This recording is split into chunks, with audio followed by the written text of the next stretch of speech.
Assalamualaikum warahmatullahi wabarakatuh. Terima kasih kepada Ibu Haryati, ST, MSc sebagai dosen pengampu mata kuliah pengantar ekonomi mikro.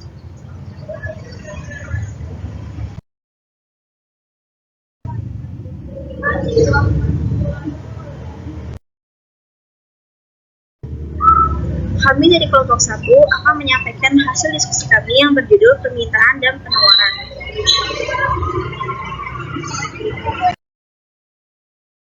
Perkenalkan, nama saya Yuta Safira sebagai moderator yang akan memandu jalannya presentasi hari ini. Dan ini adalah presentator yang akan membahas materi yang akan dibawa hari ini. Perkenalkan, saya Laudia Ingrid sebagai pembicara pertama, yaitu presentator pada pembahasan materi pada pagi hari ini. Dan saya Naila Zahra sebagai pembicara kedua, sebagai presentator pagi hari ini. Baik, sebelum kami mulai pembahasan materi pada pagi hari ini, dimohon untuk teman-teman dapat kondusif dan menyimak materi yang akan kami sampaikan.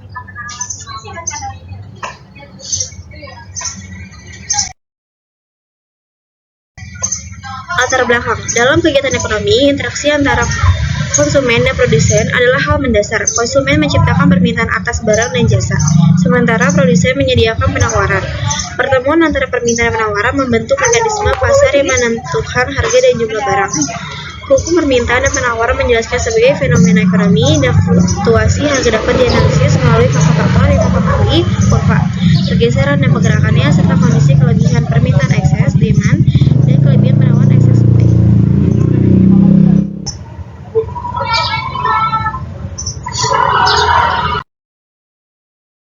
Rumusan masalah ada 5. 1. Bagaimana keterkaitan antara agen ekonomi dalam mekanisme pasar. 2. Bagaimana hukum permintaan penawaran serta faktor-faktor yang mempengaruhi permintaan penawaran. 3. Bagaimana menggambarkan dan mencontohkan permintaan dan penawaran. 4. Bagaimana menjelaskan pergerakan dan keseimbangan permintaan dan penawaran. Dan terakhir, apa yang dimaksud dengan excess demand, kelebihan permintaan, dan excess supply, kelebihan penawaran.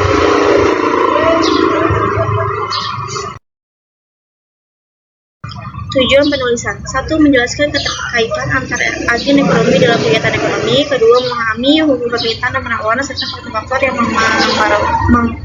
mengaruhi keduanya. 3. Menggambarkan dan membaca kurva permintaan dan penawaran. 4. Menjelaskan serta menggambarkan pergerakan dan pergeseran kurva permintaan dan penawaran. Terakhir, menjelaskan konsep excess demand, kelebihan permintaan, dan excess supply, kelebihan penawaran.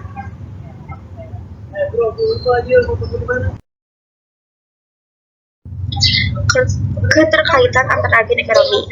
Kegiatan ekonomi melibatkan 2 agen utama. Yang pertama, perusahaan firm berperan sebagai produsen, mengubah input sumber daya menjadi output produk dan dikelola oleh wirausahawan yang berani mengambil risiko.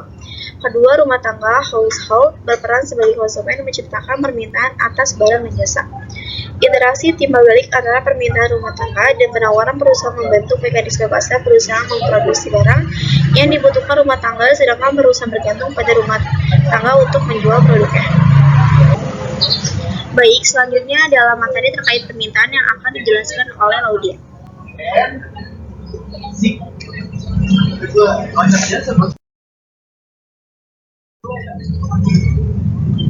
baik. Untuk pengertian dari permintaan itu sendiri, permintaan itu adalah jumlah barang atau jasa yang diinginkan dan mampu dibeli oleh konsumen pada berbagai tingkat harga dalam jangka waktu tertentu, dengan menganggap faktor-faktor yang mempengaruhi permintaan dalam keadaan konstan ataupun tetap yang disebut dengan ceteris paribus. Dengan kata lain, permintaan juga dapat diartikan sebagai keinginan seseorang terhadap suatu barang atau jasa pada berbagai tingkat harga dalam jangka waktu tertentu. Selanjutnya yaitu adalah jenis dari permintaan ini dibagi menjadi 2. Yang pertama adalah menurut daya belinya, dan menurut daya belinya juga masih dibagi lagi menjadi 3. Yang pertama yaitu adalah permintaan absolut. Permintaan absolut itu adalah permintaan yang tidak didukung oleh daya beli, yang artinya seseorang menginginkan suatu barang tetapi tidak memiliki kemampuan untuk membelinya. Yang kedua yaitu adalah permintaan potensial, yang berarti bahwa permintaan yang sudah didukung daya beli namun pembelian belum dilakukan, biasanya karena menunggu waktu atau kondisi tertentu. Yang ketiga yaitu adalah permintaan efektif, yaitu adalah permintaan nyata dari konsumen yang didukung oleh daya beli dan benar-benar diwujudkan dalam bentuk pembelian barang ataupun jasa.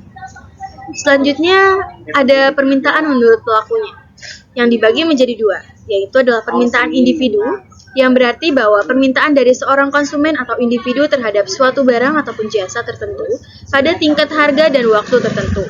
Yang kedua yaitu adalah permintaan pasar, yang berarti keseluruhan permintaan suatu barang atau jasa yang datang dari sekelompok konsumen di pasar pada waktu, harga, dan situasi tertentu.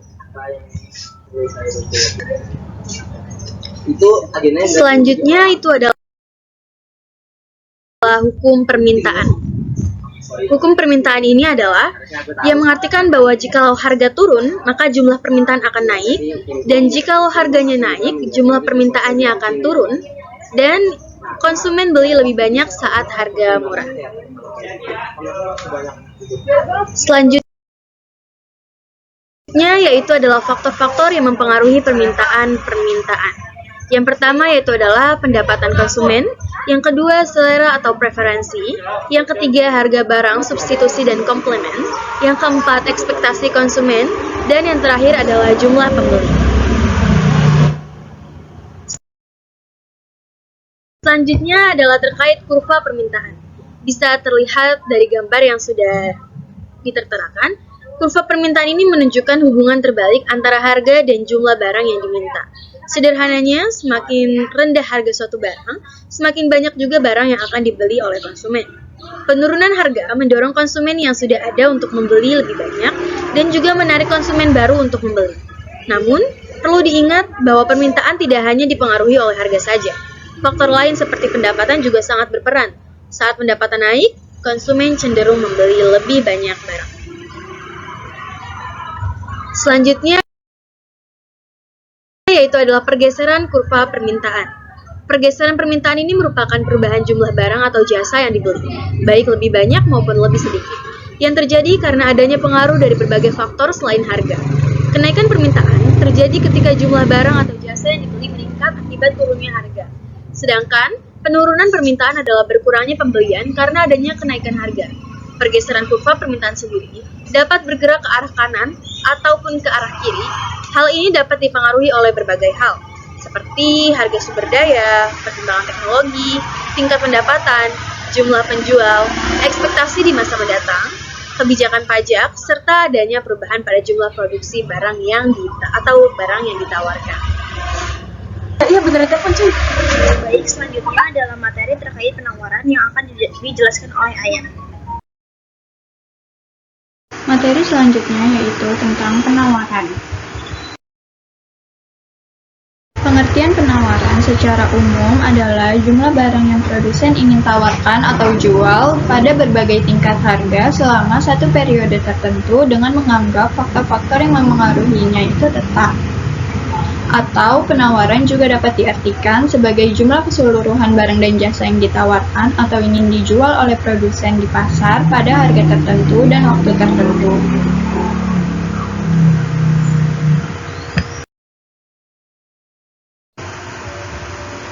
Selanjutnya jenis-jenis penawaran yang terbagi menjadi dua. Yang pertama itu penawaran individual atau perorangan, dan yang kedua penawaran pasar. Contoh sederhananya, seorang petani tomat menawarkan hasil panennya di pasar dengan harga tertentu. Kalau hanya petani itu saja yang menawarkan, itu disebut penawaran individu. Tetapi jika semua petani di wilayah tersebut menawarkan produknya, maka gabungan itu disebut penawaran pasar. Selanjutnya yaitu hukum penawaran. Hukum penawaran menjelaskan hubungan positif antara harga dan jumlah barang yang ditawarkan. Artinya, jika harga naik, produsen akan terdorong untuk meningkatkan jumlah barang yang dijual. Tetapi sebaliknya, jika harga turun, produsen enggan memproduksi banyak karena keuntungan lebih kecil.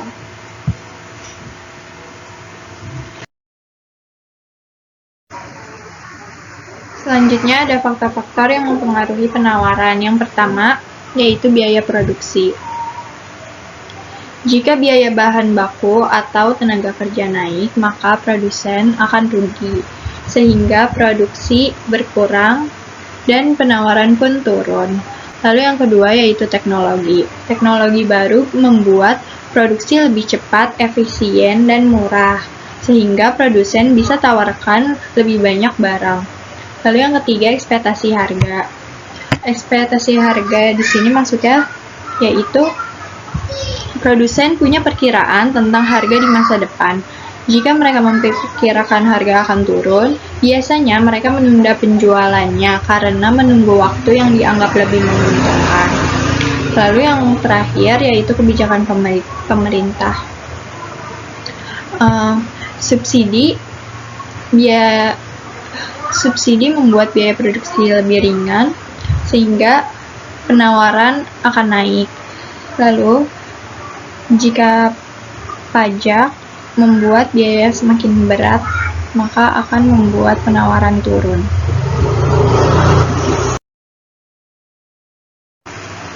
Selanjutnya yaitu kurva penawaran.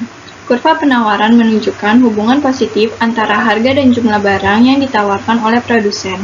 Kurva penawaran memiliki kemiringan ke atas.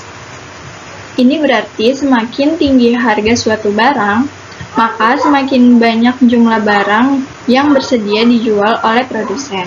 Kenaikan harga mendorong perusahaan untuk meningkatkan produksi baik dengan cara jangka pendek seperti menambah jam kerja maupun jangka panjang dengan memperluas kapasitas produksi atau menarik produsen baru ke pasar. Lalu pergeseran kurva penawaran terjadi karena adanya pengaruh dari berbagai faktor, seperti harga sumber daya, perkembangan teknologi, jumlah penjual, ekspektasi di masa mendatang, kebijakan pajak, serta perubahan jumlah produksi atau barang yang ditawarkan. Ini adalah excess demand. Excess demand ini kalau kita artikan sebagai kelebihan permintaan. Atau kalau jelasnya adalah permintaan berlebih yang terjadi ketika jumlah barang yang ditawarkan produsen pada harga tertentu melebihi jumlah barang yang diminta oleh pelanggan. Ketika harga terlalu rendah, pelanggan ingin membeli lebih banyak, tetapi produsen tidak mau atau tidak mampu menyediakan jumlah barang yang dibutuhkan, sehingga menyebabkan kelangkaan dan mendorong harga naik hingga pasar mencapai keseimbangan. Selanjutnya yaitu excess supply. Excess supply atau penawaran berlebihan terjadi ketika produsen tidak mau atau tidak mampu menyediakan jumlah yang diminta konsumen pada tingkat harga tertentu. Kondisi ini menghasilkan surplus yang mengakibatkan penurunan harga hingga pasar kembali seimbang.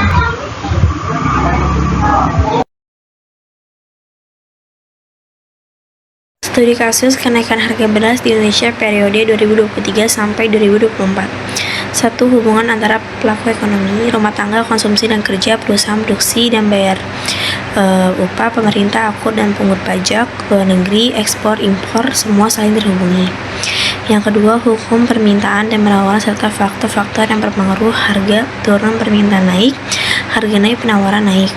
Permintaan dipengaruhi oleh pendapatan, selera dan ekspektasi, penawaran dipengaruhi biaya, teknologi, dan jumlah produsen. Ketiga, kurva permintaan menunjukkan keinginan pembeli saat harga turun, permintaan naik. Kurva penawaran menunjukkan keinginan penjual saat harga naik, penawaran naik. Titik ketemu dua kurva ini menentukan harga pasar yang disepakati. Keempat, pergerakan kurva dan pergeseran kurva. Pergeseran kurva, perubahan harga barang itu sendiri mengubah jumlah yang dimintai atau yang ditawarkan. Titik berpindah sepanjang kurva. Pergeseran kurva, perubahan faktor dan harga mengubah seluruh kurva, bergeser ke kanan, naik, dan kiri turun. Yang kelima, permintaan berlebih dan penawaran berlebih. Permintaan berlebih terjadi saat jumlah barang yang diminta lebih besar daripada yang ditawarkan, akibatnya terjadi kelangkaan barang dan harga cenderung naik. Penawaran berlebih terjadi saat jumlah barang yang ditawarkan lebih besar daripada yang diminta, akibatnya terjadi kelebihan stok dan harga cenderung turun.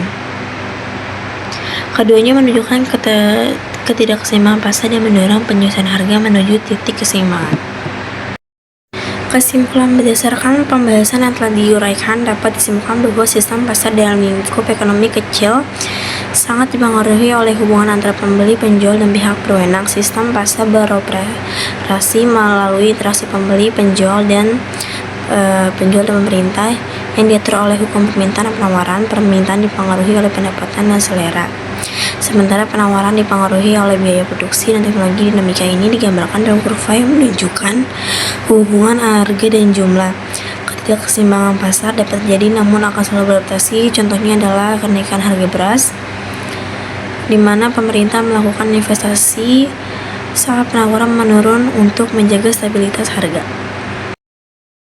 Terima kasih kepada Ibu Haryati, SE, MSI, dan teman-teman yang sudah berkenan menyimak presentasi hingga akhir.